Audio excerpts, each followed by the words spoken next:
My name is Kat, or the Free Librarian, and welcome to a new video. My reading year so far has been fine. I've liked things. You've seen me give positive reviews, you've seen me give books 5 stars, but I'm just not stingy with my high ratings. I like liking things, I like a lot of things. So there's definitely stuff that I liked, but then I wanted to make a video with the top 5 best and worst books of the year so far. And for neither category, I really had 5 books that I felt strongly enough about to justify making a list. Or even 3. So I decided not to make that video. And credit where credit's due. I mentioned this to oh my god, I have no idea what your name is. Library Unbounded. She did our mid-year freakout tag, and I commented on it yeah, my reading year has been quite mid. And she said, why don't you just make the top 10 most average and mid books of the year? And I thought that was a really funny idea. So here we are, in celebration of my very mid reading year so far. Here are the top 10 books that were the most mid out of all of them. The most I have no opinion, no thoughts. I read this and that's about all I can tell you.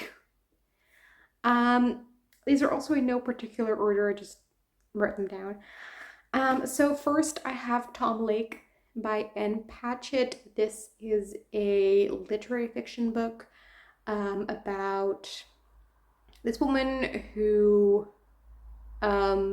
tells her daughters the story of a summer she spent at Tom Lake, which is this theater place.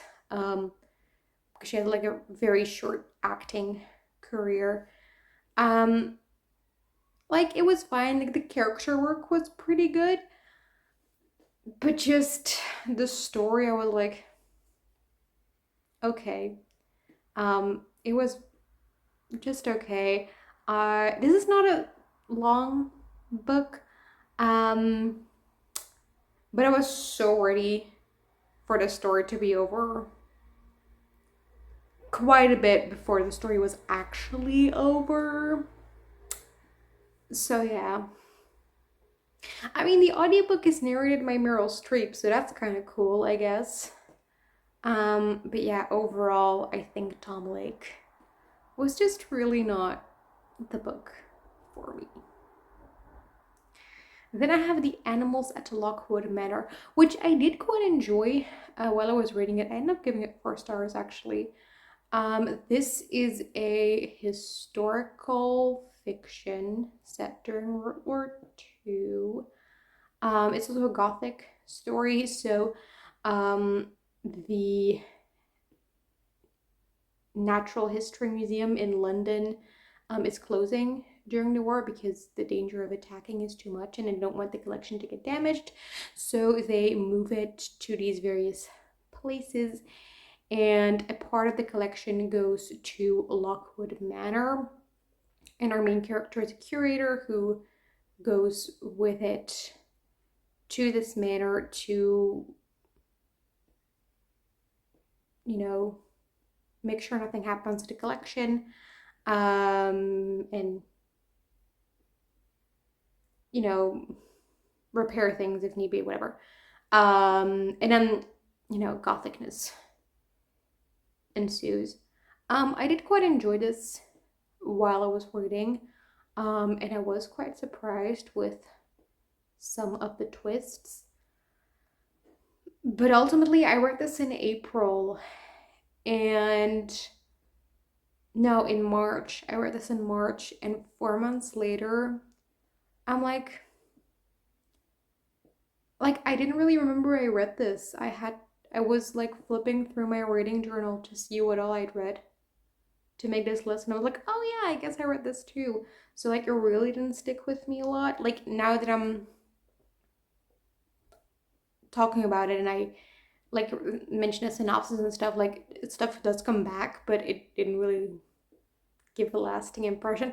Like out of all the books on this list, I do think that this one was the least mid, maybe. Yeah, ultimately, like the gothic vibes weren't really there either. Like it had a lot of like the tropes and the plot, but just not the atmosphere. So I was missing that. Yeah, it was okay, I guess. Then I have The Temptation of Gracie by Santa Montefiore. I was quite sad because I've been wanting to try Santa Montefiore for quite a while. She has a huge backlist. But I decided to go with this one. It's about this elderly woman who never leaves her town, just has a very quiet life. But suddenly, out of the blue, she decides to go to Tuscany for a cooking class. And so people are kind of worried. So her daughter and her granddaughter decide to go with her, and we find out that this woman, whose name is Gracie, has had a past in Tuscany, has lived in Tuscany in her childhood. And so we find out what happened there when, like people change, blah, blah, blah. It was just, like, I liked the plot in some parts. Like, I really liked reading it. It's kind of feel-good type novel. It's the genre it falls in. But it just wasn't very well written. Like, the character development went from 0 to 100 in like less than a day in World. And then like the characters have changed throughout, like, and I've seen that happen. I don't need a page of conversation between two side characters about how much the main character has changed over the past week. Like, I've seen it happen. Stuff like that. Yeah, I didn't love the characters that much. Like the main characters were fine, but like the others were so flat. And just ultimately, like the plot was fine. But yeah, this just ended up being incredibly mid. And I don't think I really need more books by Santa Montefiore after reading this one. So yeah. Then I have The Mistletoe Bride and Other Haunting Tales by Kate Mosse. This is a short story collection with sort of gothic-y, also some like dark fairy tales, like folklore-ish stories as well. There was one story in it called La Fille de Melisande, which I remember really, really liking. I don't remember a lot about it. Like, I don't even remember what it's about. But like the other ones, I just have no feelings about them. They were so fine. Just, this one was like, most of the stories were just aggressively fine. So yeah, I don't have a lot to say about this one. That's The Mistletoe Bride and Other Haunting Tales. Then I have Frostheart, which is a middle grade fantasy, which on paper I would have really liked, and I know a lot of people who like this. It's a very beloved middle grade series, but I just, yeah, I don't know. It didn't really work for me. I couldn't really connect to it. I thought the magic system was pretty cool. So like I liked that. But other than that, I just, like I didn't really connect with anything in it, really. Then I have Twilight of Democracy by an Applebaum, which is a nonfiction book. The subtitle is The Seductive Lure of Authoritarianism, which is like looking at democracies that seem to like fall back on more authoritarian regimes. And I thought it was going to be like sort of a psychological thing trying to explain why people keep choosing for that and why they seemingly keep wanting that. But it's not. It's just like an overview of some of the events that have led to this happening in a few different countries, which just was a lot less interesting, I think. Yeah, I don't know. I really wanted the psychology, but I didn't get that, which is a shame. Then I have One for Sorrow by Amie, McCulloch, and Zoe Sugg, which is the first book in the Magpie Society, which is a YA thriller set in an elite boarding school. And I just wasn't really intrigued with the mystery. There's sort of three mysteries going on. We have a murder. We have an anonymous podcast about the murder that we're trying to figure out who is behind it. And then we have our main character who has some secrets from the past that we don't know what they are. And just the murder itself and the secrets from the past plotlines I didn't really care about.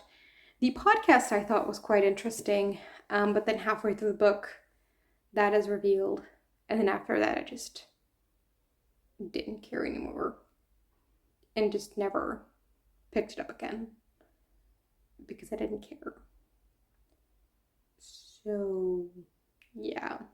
I do appreciate that the boarding school is quite modern. Like, it's a big pet peeve of mine when you try to make something dark academia and so it's like really forced for the aesthetics. Like, it was, the boarding school was quite high tech, which I thought was a lot of fun to read about. So, yeah. Then I have Sourcery by Terry Pratchett, which is the fifth book in the Discworld series, the third book in the Wizard sub-series. I tried reading this once, but didn't get far, put it down. Then tried reading it again, didn't even get to the point to where I got the first time, and I also didn't want to continue it. So I talked to some Discworld fans, and most of them said, you know what, just skip it. It's really not the best one. And you don't really need it for any of the other books. So just skip it and go on to Road Sisters. So that's what I'm gonna do. I haven't read Road Sisters yet, but that one's the next one I'm gonna read. So yeah. Then I have A Dark Inheritance by H.F. Askwith. This is a like fantasy, but like one of those where it's sort of the question, like, is it really magic or is there another explanation type of thing? Set in the 1920s in America. And we have our main character, he knows that he's gonna die in 30 days because all his other brothers have all died by various different causes on their 18th birthday. And in 30 days, it's his 18th birthday. And at around the same time, his father comes home because his father fought in the First World War, but was then brought to like a sanatorium in England where he has lived for quite a few years. But now he's finally coming home. And then we have like, mysteriness with like curse on their family, or like just coincidence that they all died, or the brothers all died, stuff like that. And I just, it was just very fine. Like the plot was fun, I guess, but predictable in a lot of ways. Also, there was some anxiety representation that sort of was a thing at the beginning, and then it seemed like the author just forgot about it, and then at the very end she reminded, like, oh yeah, right, I was gonna add, like, this character was supposed to have anxiety, and then she remembered, but like for most of the book it just wasn't really a thing. So that was a little weird. I mean, I was very entertained while I was reading it. So